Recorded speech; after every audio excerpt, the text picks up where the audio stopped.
Terima kasih Anda masih bersama kami di Sindo Today. Pemirsa, gara-gara diwarisi utang BPJS Kesehatan senilai 300 miliar rupiah, Gubernur Jawa Barat Deddy Mulyadi menyentil kebijakan APBD era Ridwan Kamil. Kang Deddy menyoroti APBD RK untuk membayar operasional Bandara Kertajati, bukan malah untuk bayar tunggakan utang.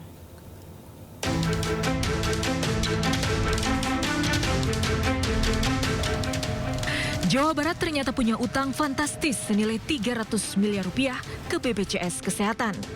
Utang itu menumpuk dan belum dibayar ke kabupaten kota di era kepemimpinan Gubernur Ridwan Kamil. Deddy Mulyadi pun mengaku kaget sekaligus heran mengapa APBD zaman RK lebih diprioritaskan untuk belanja hibah daripada bayar tunggakan utang ke BPJS Kesehatan. Salah satu beban APBD yang diwariskan RK ke Deddy Mulyadi adalah biaya operasional Bandara Kertajati senilai 60 miliar rupiah per tahun. Padahal bandara itu terus-menerus merugi. Sementara alokasi anggaran BPJS Kesehatan yang jelas-jelas untuk kesehatan warga Jabar justru menunggak.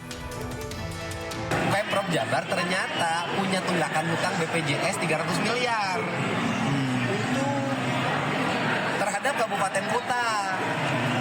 Nah, itu terjadi tahun anggaran sebelum saya pimpin. Makanya tadi saya komplain ke teman-teman Bapeda, kepada Dinas Kesehatan. Kenapa sih dulu ketika kita punya uang fiskal yang sangat cukup lebih banyak hibah dibanding bayar kewajiban pemerintah BPJS. Kan ini rawan kalau kabupatennya tidak bayar, itu bisa stop pelayanannya. Kang Deddy menyatakan akan mengevaluasi belanja hibah Pemprov Jawa Barat yang dinilai banyak tidak tepat sasaran. Dari Bandung, Jawa Barat, Billy Maulana, iNews melaporkan.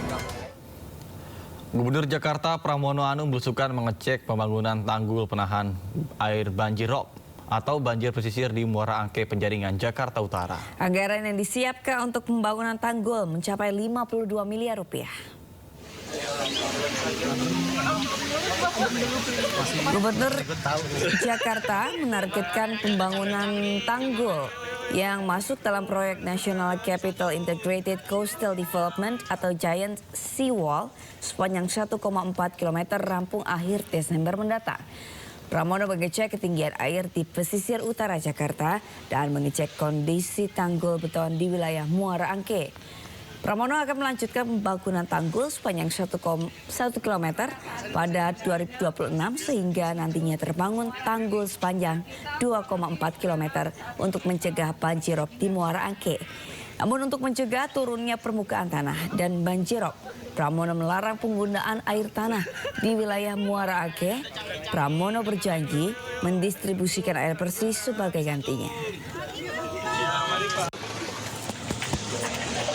Permukaan kita ini dari waktu ke waktu turun terus.